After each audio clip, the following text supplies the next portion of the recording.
क्या हुआ था आपके साथ? मतलब जयंतीपुर जब मैं गई जी। तो ये मुझसे बोला यूँ कि मैं कमरे पे बैठ के बात करूंगा। जी। तो मैंने कहा चलो। अब वहाँ जब गई तो इन्होंने दोस्त से सेटिंग बैठा ली पहले ही। वहाँ अच्छा। जाके बोले कि हाजी का काम करा दे पहले तुम। मैंने मना ही करा इससे। जी। ये ना माना वगैरह मना करा। फिर इनने पहले इनने करा, फिर बाद में हाजी ने करा। अच्छा। 500 रुपये मुझे दिए इन्होंने। अच्छा, फिर पुलिस के पास गई? पुलिस के पास मैंने कंप्लेन कर दिया इसके नाम। ठीक। तो इसे कल बुलाया था, ये खाना खाने के बहाने से भागा, तब तक ना आया। तो अभी मेरे यहाँ 10,000 रुपये लेके निपटा दे। अच्छा, अब मैं मुकदमे लगवाऊंगी इसका, ना निपटाऊंगी। तो फिर पुलिस ने क्या एक्शन करा? तो मुकदमे को कह रही है पुलिस। पुलिस मुकदमा कह रही है। और किसी व्यक्ति ने तुम्हें पैसे दिए? हाँ, 5,000 रुपये नंदे ने। और कितने पैसे में बात करी थी? 17,000 में। 17,000 रुपये में? 13,000 रह गए हैं। 13,000 रुपये रह गए हैं। क्या क्या कहा उन्होंने? बस यही कह रहा है, बोले मुकदमा लगवा दो और ये 17,000 रुपये ले लियो बस। अच्छा, और बाकी? बाकी देंगे आज। बाकी क्या नाम है, आप जो जा रही हो वो हाँ, आपके पैसे लेने जा रही हूँ। अब पैसे लेने जा रही हो और मुकदमा लगाओगी? हाँ, हाँ। बाकी मुकदमा लगाने के बाद वो पैसे तुम्हें क्यों दे रहा है? पता नहीं क्यों दे रहा है। अच्छा, आपने पूछा नहीं कि पैसे क्यों दे रहा है? वही कह रहा है, तुम्हारी खुशी से रख लो। हमारी खुशी से? ठीक है। समझ के दे रहा है। दिया किसने थे? नन्ने ने। क्या नाम है? नन्ना। नन्ना। ठीक है। सकीना जी, आप क्या चाह रही हैं, आप इसमें बताइए। मुकदमा ही चाह रहे हैं, मुकदमा लगवाऊंगी। मुकदमा? ठीक है। तो इनसे दरोगा साहब से बात हुई आपकी? हाँ। वो क्या कह रहा है? मुकदमा को कह रहा है। ठीक। हेलो। हेलो। अरे मुझे 5,000 तो दे दिए रात से अब तक। किसने? उन्होंने नन्ना कोई वो है दलाल। नन्हे? नन्ने दलाल दिखे शायद, नन्ना दलाल। अच्छा।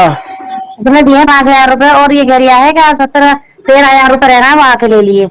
मतलब नन्हे दे रहा है आपको? हाँ, पैसे दिए उन्होंने मुझे। सुबह दिए 3,000, 2,000 रात दिए। 5,000 रुपए दे दिए आपको? हाँ, अब सब 13,000 रह रहे हैं अभी।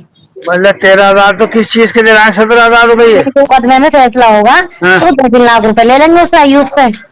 अच्छा, अयूब से 2-3 लाख रुपए ले लेंगे? हाँ, हाँ, हाँ। तो ये नन्हे नन्हे कहाँ मिले था आपको? है नन्हे कहाँ मिले था आपको? जयंतीपुर चौकी पे। जयंतीपुर चौकी में मिला है नन्हे? तो ये काम मतलब नन्हे खुद कर रहा है, नन्हे से कोई और करा रिया है? तो सिपाही करा रहे होंगे। हैं? सिपाही करा रहे होंगे, दलाल है ना वहाँ के। अच्छा, नन्हे दलाल है? हाँ, हाँ, मुखबिरी कराए। ये मतलब है। तो अब इन्होंने मुझे 17,000 दे दिए। अब मैंने इनसे ये कहा था, मैं कहा चलो ये तो मेरे आ गए, ठीक है। हाँ। अब तो उससे अयूब से लिए जाएंगे 2-3 लाख रुपए, उसमें भी मेरा हिस्सा रहेगा। ये ना होना चाहिए वो तुम खा जाओ मुझे कुछ ना मिले। तो कह रहे चलो उसमें से भी देखते हैं, पहले पैसे मिल जाए। अच्छा, अयूब के लिए 10,000 में निपटाने के लिए। अयूब 10,000 में निपटाने हो रहा है। तो इसमें नन्हे नन्हे किस चीज की दलाली खा रही है? आपके आपके जी इज्जत आपकी जाएगी, दलाली आपकी इज्जत की खा रही है नन्हे? हाँ, हाँ, वो दलाली के पैसे देना चाह रही है मुझे। तो वो 17,000 रुपये आपने ले लिए उससे? अभी नहीं लिए, 5,000 आए बस। अब आपका खुद का अपना क्या इरादा है, ये बताइए आप अपनी। मैं तो मुकदमा लगवाऊंगी। नहीं तो आप मुकदमा लगवाएंगी तो आपने भी रुपए क्यों ले लिए? मेरी समझ में बात। 17,000 रुपए जो दिए हैं वो इसलिए दिए हैं उन्होंने क्योंकि मुझे पूरा दिन हो गया चौकी पे परसों कल। अच्छा अच्छा। वो बचाने के चक्कर में दे रहा है, वो तो पैसे के बच जाए अच्छी बात है, मगर मैं बचाऊंगी नहीं। और मेन बात वो ये कह रहा है कि तुम्हारी मेहनत भी बहुत है, पूरा दिन तुम्हारा चौकी पे हो गया। तो बोले ये तुम्हारी मेहनत का दिया जा रहा है, खुशी से हमारी खुशी है ये। मतलब खुशी किसने? नन्हे ने दिए हैं?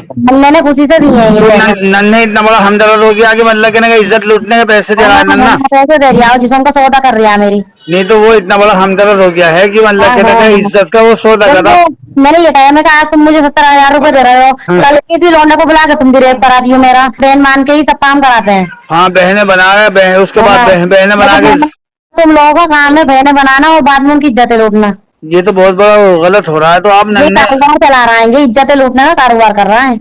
इसमें नन्हे नाम नन्हे किधर किधर का रहने वाला है? ये मुझे नहीं पता कहाँ कहाँ, मुझे तो नहीं पता। अच्छा, दरोगा जी क्या कह रहे हैं अब? दरोगा जी कह रहा मुकदमा लगवा दे।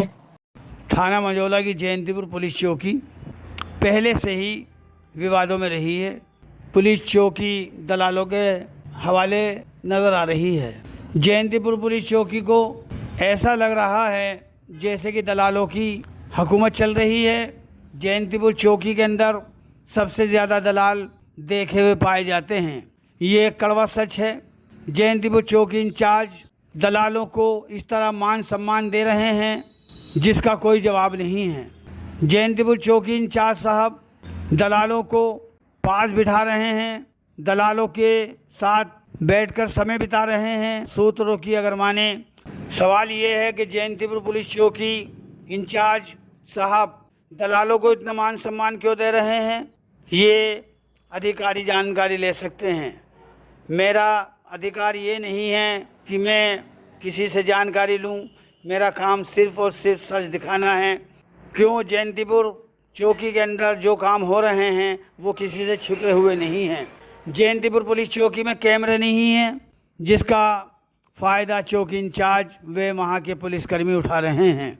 खुलेआम दलाली का कारोबार चल रहा है, दलाली हो रही है, जिस पर अंकुश लगने की बजाय और उनको छूट दे दी गई है। एक मामला ऐसा ही 4 दिन पहले से चल रहा है। एक महिला अपनी वीडियो भेजती है जिसकी बाइट कैसर नाम के पत्रकार लेते हैं।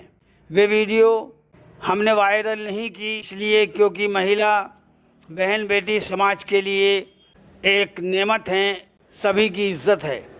उस महिला की बात सुनने के बाद समझ में नहीं आया कि उस महिला ने गलत कार्य को अपना पेशा बना लिया है या उस महिला को दलालों ने अपने जाल में फंसा रखा है और वे दलाल किसी के नाम भी रिपोर्ट लिखवाने के लिए महिला को तैयार रखते हैं। महिला को पहले उसकी इच्छा अनुसार गलत कार्य करने के लिए भेज दिया जाता है।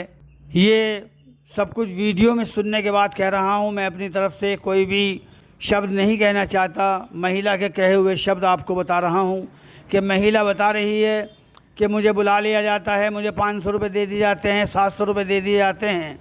इस महिला की मजबूरी का फ़ायदा दलाल लोग उठा रहे हैं या इस महिला की किस्मत ख़राब है कि ये इन दलालों के चुंगल में फंस चुकी है। ये दलाल झूठे मुकदमे, झूठी शिकायतें दिलाकर लोगों को ब्लैकमेल करने का कारोबार कर रहे हैं। महिला अकेली दोषी नहीं है, इसके अंदर दलाल हैं और कुछ पुलिसकर्मी भी सहयोग करते हैं, जिसलिए इस महिला के हौसले बुलंद हैं। काश इस महिला के ख़िलाफ़ कोई कार्यवाही होती तो ये महिला इस तरह की हरकत कभी न करती। एक महिला है जिसका वो फ़ायदा उठा रही है। अगर महिला गलत नहीं है और उसके साथ 2 लोगों ने उसके साथ नाजायज़ संबंध बनाए थे तो उन लोगों के ख़िलाफ़ कार्यवाही होनी चाहिए थी। महिला ने थाना मंझोला में जयंतीपुर पुलिस चौकी में शिकायत दी। उस शिकायत के बाद भी महिला का कोई मेडिकल 3 दिन तक नहीं कराया गया और महिला को 17,000 रुपये दलाल के द्वारा देने की बात हो जाती है। 5,000 रुपये महिला को दलाल दे देता है, बाकी रुपयों के लिए अगले दिन के लिए बुलाता है। अगले दिन जब महिला जाती है फिर उसे अपनी लोरी सुनाकर ठंडा कर देते हैं। सवाल ये है, जिन लोगों के ख़िलाफ़ महिला ने शिकायत दी थी उनके ख़िलाफ़ कार्यवाही क्यों नहीं हुई। महिला चौकी थाने के चक्कर लगाती रही, उसके ख़िलाफ़ आरोपियों के ख़िलाफ़ कार्यवाही नहीं हुई। शायद इसलिए कार्यवाही नहीं हुई कि महिला के आरोप गलत थे। महिला के आरोप अगर गलत थे तो महिला वीडियो में सुनी जा सकती है कि वह मुकदमा कराने के नाम पर 2-3 लाख रुपए तक वसूलना चाहती है। ये सब जयंतीपुर चौकी के अंदर चल रहा है। मुरादाबाद महानगर के अंदर किसी भी चौकी के अंदर ऐसे कारनामे नहीं होते जैसे कारनामे जयंतीपुर पुलिस चौकी के अंदर सुनने को मिल रहे हैं। बड़े आश्चर्य की बात है, जयंतीपुर पुलिस चौकी के अंदर दलाल इस कदर सक्रिय हैं कि उसको बताना बहुत मुश्किल है। किसी से मामला छुपा हुआ नहीं है।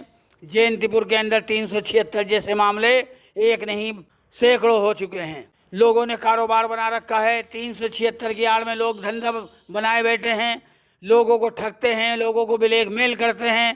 पुलिस कार्यवाही करने को तैयार नहीं है। चौकी इंचार्ज साहब के पास शिकायत इस महिला की आ जाती है।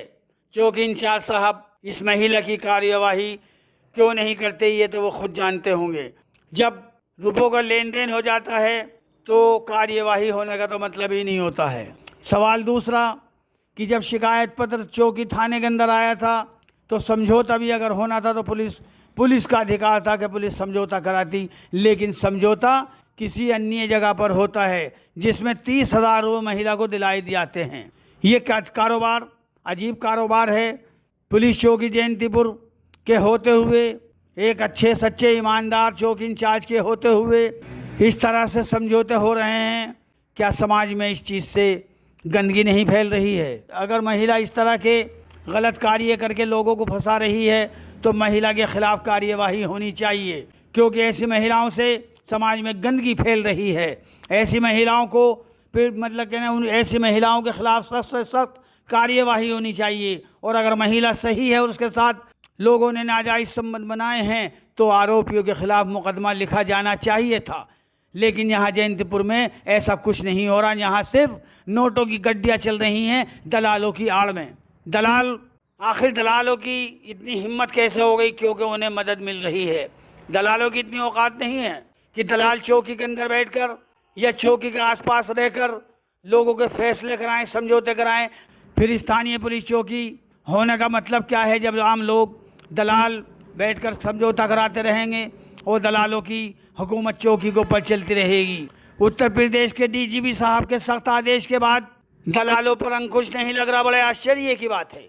उत्तर प्रदेश के नए डीजीपी साहब बड़े सख्त आदेश कर रहे हैं कि दलाल थाने से दूर रहें, चौकियों से दूर रहें। लेकिन जयंतीपुर पुलिस चौकी के अंदर दलालों की हुकूमत चल रही है, दलालों का सिक्का चल रहा है। चौकी इंचार्ज साहब दलालों को आखिर इतना प्यार क्यों कर रहे हैं, ये एक सवाल है। शायद चौकी इंचार्ज साहब को कुछ ना कुछ इन दलालों से फ़ायदा है।